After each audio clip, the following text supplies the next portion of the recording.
Dans cette vidéo, nous retrouvons nos trois amis, Lily, Hugo et Taoki, toujours dans le château fort. Mais regarde, ils ont changé d'endroit. Ils sont donc toujours dans le château, et on voit Hugo, tout en haut là-haut, qui a retiré son aume.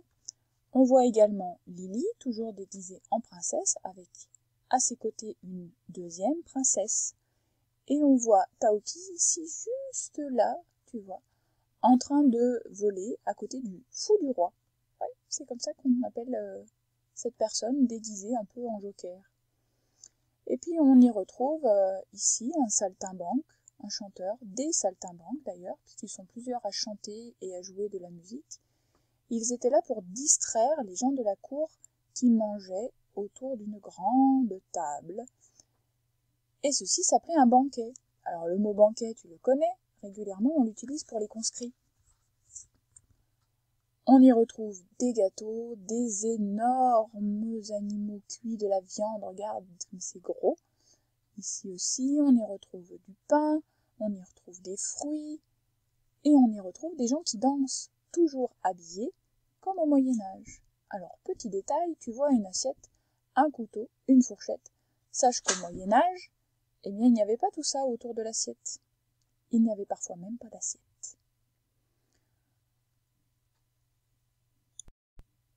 On voit aussi quelques serviteurs, tu en vois un ici en bas avec un gâteau, et un ici avec une cruche, probablement une cruche d'eau. On voit aussi un chien qui est en train de manger dans sa gamelle, avec un chapeau comme le fou du roi, comme ici, le même que celui-là. Le fou, c'est une des choses qui faisait qu'on le reconnaissait. Il avait ce drôle de chapeau avec des grelots, regarde, il a même des grelots au bout de ses chaussures.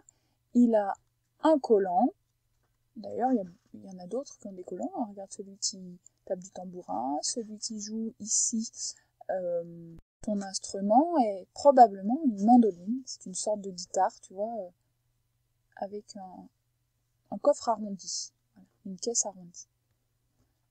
Bien, maintenant que tu as vu cette scène, que tu as sûrement déjà vue dans ton manuel, passons à la suite. Je vais commencer par te rappeler que le son Y peut être fait de deux manières. Avec le Y de kayak, et comme le I de gorille, avec deux L. On avait aussi vu que ça pouvait être ILL, comme dans éventail, c'est IL, et comme dans je travaille, on n'entend pas I, pourtant ça s'écrit pareil. Quoi qu'il en soit, avec nos yeux, ce sont les deux manières d'écrire le Y, soit avec un Y, soit avec deux L, soit avec I2L. Bien, nous allons voir une autre manière de faire ce son Y maintenant. Écoute bien la phrase que je vais te dire. Au milieu des lampions, les musiciens et les violons mettent l'ambiance. Alors, écoute bien et cherche dans quel mot on entend le son Y. Au milieu des lampions, les musiciens et les violons mettent l'ambiance. La voici cette phrase. Au milieu, donc dans milieu. C'est dans milieu, mais dans la deuxième syllabe de milieu qu'on entend le Y. Des lampions. Deuxième syllabe aussi. Regarde, on entend le P, le Y et le ON. Les musiciens. Musiciens. Dans la troisième syllabe, on entend sien. Attention, le C est à côté d'un I, donc il fait S. Donc on entend S, on entend un, et on entend Y. Les violons. Les violons, on l'entend dans la première syllabe, le Y. Alors, on aurait pu dire violon. Il y a deux manières de le dire. Mais nous, on va dire violon. Et enfin, dans le mot ambiance. Ambiance. Et oui, là, le C fait S, puisqu'il est à côté d'un E. Dans ambiance, c'est dans la deuxième syllabe qu'on entend le son Y. On entend B, on entend Y, et on entend AN. Donc tu vois, je t'ai mis en rouge du coup la dernière lettre qui nous permet de faire Y. Et oui, le I tout seul, lui aussi, comme le Y, fait parfois le son Y. Regardons maintenant si on peut trouver des mots qui font Y dans la scène de tout à l'heure. Tu trouves la viande, bien sûr, ici, et puis là. Tu trouves le chien, juste là. On trouve ici, dans les mains de la saltimbanque, le triangle, y. D'accord, triangle. Et puis on trouve tout là-haut les lampions. Alors des mots dans lesquels on entend lion, tu peux t'amuser à en trouver plein. Je peux te donner quelques exemples. Pion, vieux, champion, étudier, étudiant. Il y en a plein. Champion, championne d'ailleurs, si on le mot féminin.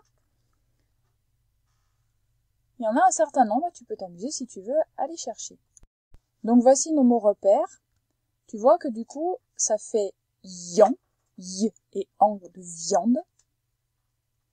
I qui fait y, on peut également le trouver dans ien, sauf que c'est un piège, ça ne fait pas yan, ça fait yen. Musicien, rien, chien. Un peu bizarre, hein, mais ce en du coup fait le son 1. On a également un i qui fait y avec on, ça fait ion, comme dans lampion, tu vois, y et on. Et enfin, quand on met le i avec eu, eh bien là aussi il fait y, le y de milieu. Voilà les 4 manières dans lesquelles le i fait y. Yan de viande, yen de musicien, ion de lampion et y de milieu. Tu vois qu'on n'a pas le yo de violon, mais on aurait pu le mettre aussi. De même qu'il existe le ya, comme dans viaduc. C'est un très grand pont, un viaduc. Donc tu vois, ici, ces 4 mots repères ne sont que des exemples du i qui fait y, mais c'est ceux qu'on trouve parmi les plus souvent. Continuons notre travail. Pour voir si tu as bien compris, donc, on va faire une petite dictée de syllabes. Allons-y. Attention au piège. Rien. Eh oui, E et N ici, ça fait 1. Rien. N'oublie pas que le I fait Y. Vion, comme dans avion. Dian. Le piège ici, c'était de confondre le D et le B.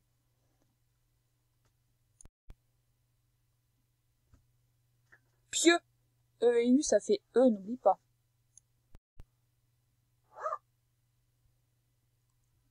Vian.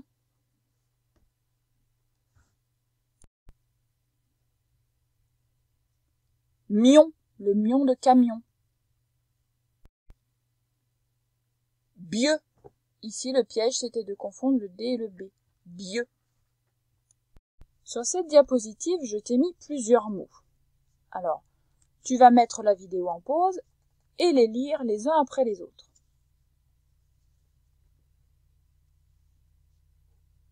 Bien, relisons-les ensemble. Musicien, lionne, italien, musicienne, italienne, lion. Alors tu vois ici qu'il y a des pièges. Dans musicien, on a 2 fois le i, mais le premier ici fait i, musi, tandis que le deuxième fait y, sien. C'est la même chose dans italien. La première lettre est un i, qui fait i, alors que la deuxième fait y. C'est pareil dans musicienne et dans italienne. D'ailleurs, si tu regardes bien, il y a des mots qui se ressemblent. Par exemple, musicien et musicienne. Lionne, lion. Italien, italienne. Mais quelle est la différence entre les deux? Prenons par exemple musicien et musicienne. Quelle est la différence? Je te rappelle que devant un nom, un mot comme cela, on peut mettre un autre petit mot qui s'appelle un déterminant. Ce déterminant, ça peut être un, le, la ou une. On peut mettre un ou le quand c'est un mot masculin, garçon. On peut mettre une ou la quand c'est un nom féminin, un mot fille.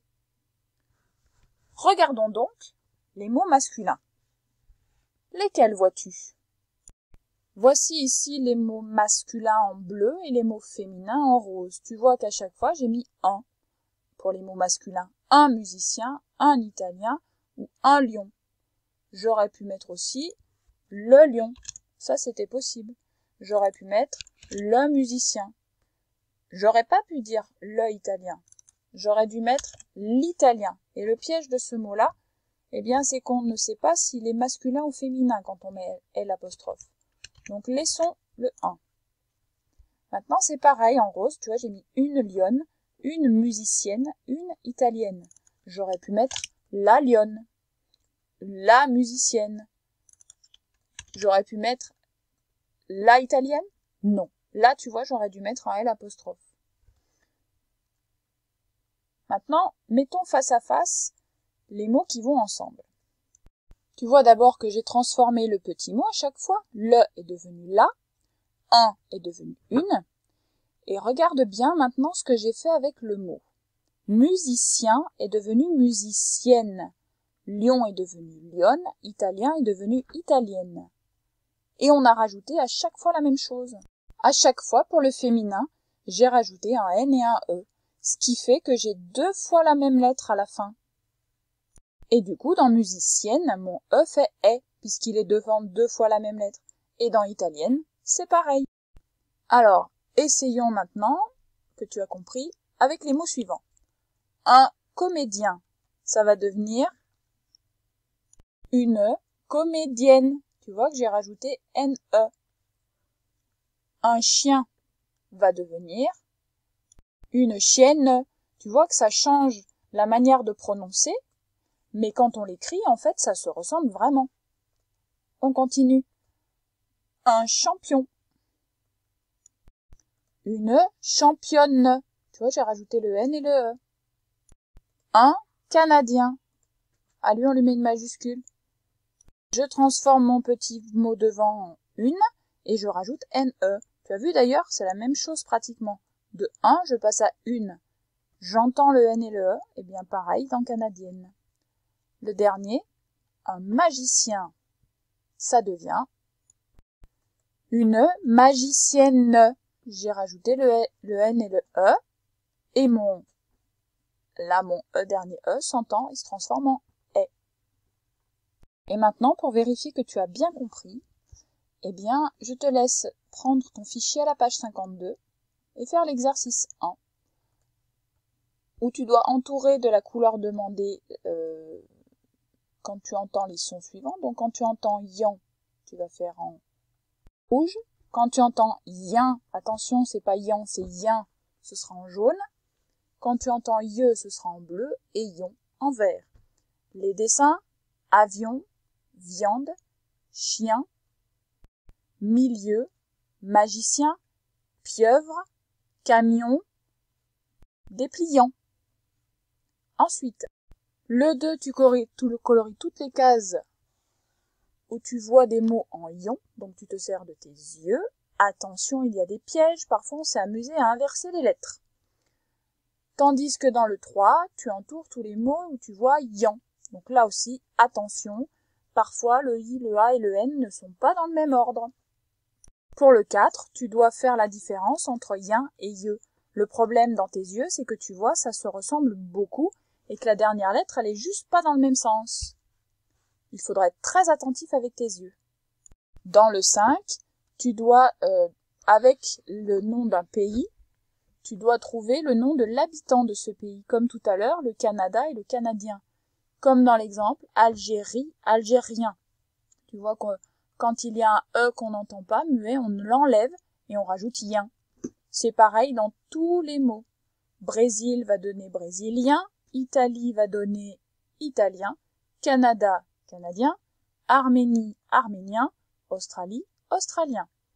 Ensuite, tu auras à faire les devinettes. Je te laisse y réfléchir seul.